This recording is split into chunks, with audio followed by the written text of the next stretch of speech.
സിത്താര മേഡത്തിന്റെ പണം എങ്ങനെ തിരിച്ചു കൊടുക്കാന്ന് ആലോചിച്ചോണ്ട് നിൽക്കായിരുന്നു മോള്. അതെ ഗോപാലമാമ, നമ്മൾ ചെലവാക്കിയ പണം കണ്ടെത്തിയല്ലേ പറ്റൂ. എവിടുന്നാ? ഇടയ്ക്കിടയ്ക്ക് എനിക്കുണ്ട് ഇങ്ങനെ ഒരു ശീലം. ആവശ്യങ്ങൾ കൺമുന്നിൽ വാവളിച്ചു നിൽക്കുമ്പോ വരുമാനമൊന്നുമില്ലാത്തവൻ വേറെ എന്ത് ചെയ്യാനാ? തീ വിഴുങ്ങും പോലെ ടെൻഷനും കൊണ്ട് നടക്കും, അത്ര തന്നെ. എനിക്ക് അവിടേക്ക് ഒരിക്കലും ഇനി തിരിച്ചു പോകാൻ പറ്റില്ല. എന്റെ മനസ്സ് അതിന് സമ്മതിക്കില്ല. മോളെ, മാനം കെട്ട് അവിടെ പോണമെന്ന് ഗോപാലമാമ പറയില്ല. പക്ഷെ അവരുടെ കാര്യത്തില് അല്പം നമ്മൾ പേടിക്കണം. ആ വക ആളുകൾക്ക് മനുഷ്യത്വമൊന്നുമില്ല. അതെന്തിനാ പ്രത്യേകിച്ച് പറയുന്നേ? അവളത് നിത്യേനെ കാണുന്നല്ലേ. എന്റെ ഗോപാലേട്ടാ, ഒരാളുടെ മരണവാർത്ത കേട്ടാ പോലും അതിനോട് അവരൊന്ന് പ്രതികരിച്ച് ഞാൻ കണ്ടിട്ടില്ല. ഈ കാശിന്റെ മുകളിൽ ഉറങ്ങിയാല് മനുഷ്യത്വം തീരെ ഇല്ലാണ്ടായി പോവും. അവരുടെ മനുഷ്യത്വം ഇല്ലായ്മയൊക്കെ അവരുടെ കയ്യിലെ കാശ് തന്നെ തീർത്തോളൂ. നീ അതങ്ങ് വിട്ടേക്ക്. ഈ കുട്ടിയുടെ അവസ്ഥ കണ്ടിട്ട് മനുഷ്യന് സഹിക്കാൻ പറ്റുന്നില്ല. ഞാൻ എവിടെയെങ്കിലും ഒന്ന് വിളിച്ചു നോക്കട്ടെ ഗോപാലമാമ, ഒരു അവസാന ശ്രമം എന്ന പോലെ. ഓപ്പറേഷൻ എന്ന് പറഞ്ഞ് തങ്കത്തിനെ കൊണ്ടുവന്നിട്ട് അത് മുടക്കണ്ട.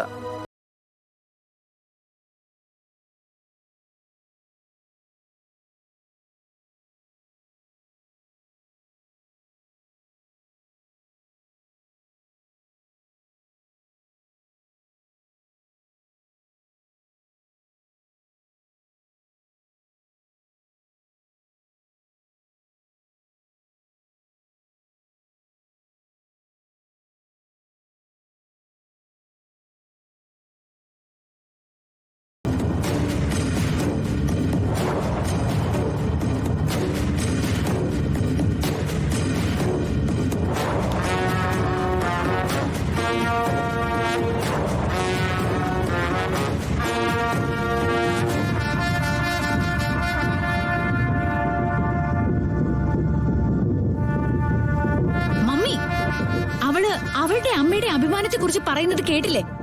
മമ്മി എന്താ തീരുമാനിച്ചിരിക്കുന്നെ? അവള് പണം ട്രാൻസ്ഫർ ചെയ്താ അതും വാങ്ങിച്ച് വെറുതെ ഇരിക്കാനാണോ? മമ്മിയുടെ മുന്നില് അഹങ്കാരം കാണിച്ചവരെ മമ്മി എങ്ങനെ കൈകാര്യം ചെയ്യുന്നതെന്ന് ഞാൻ കണ്ടിട്ടുണ്ട്.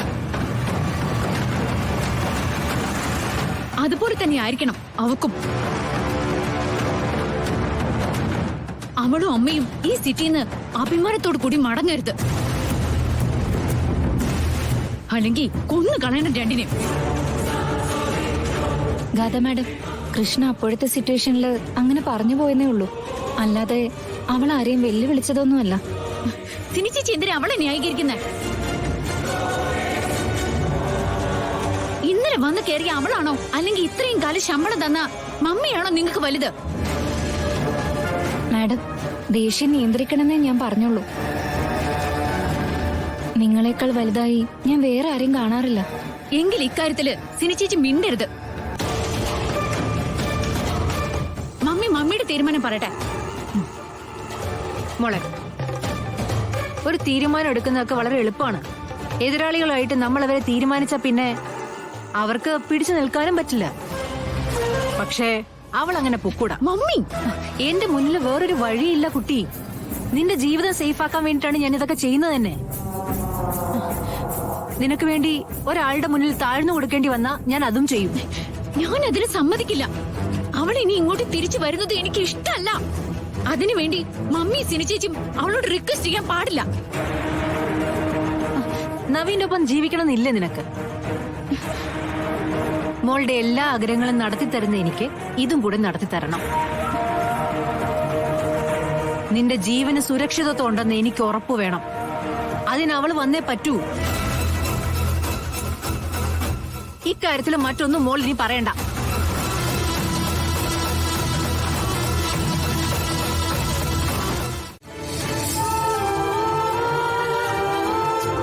നന്ദ, നമ്മൾ അറിയാതെ തന്നെ കാര്യങ്ങൾ മുന്നോട്ട് പോവുക. ഇനി എന്തു പറഞ്ഞിട്ടാ ഈ വിവാഹം നീട്ടിവെക്കാൻ നമുക്ക് പറ്റുക? അറിയില്ലമ്മേ.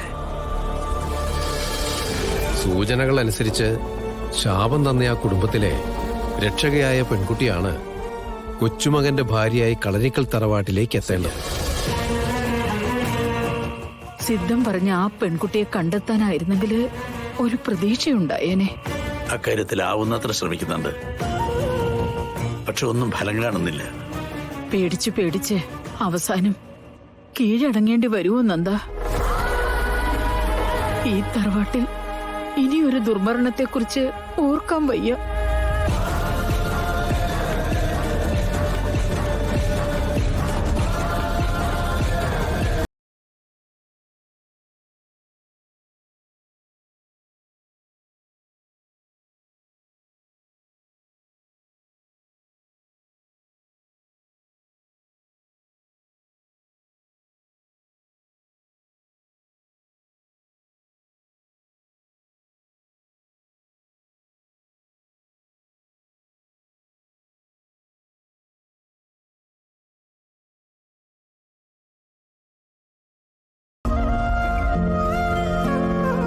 അത് കേട്ടപ്പോ എന്റെ അപമാനവും സങ്കടവും എങ്ങോട്ടോ പോയി.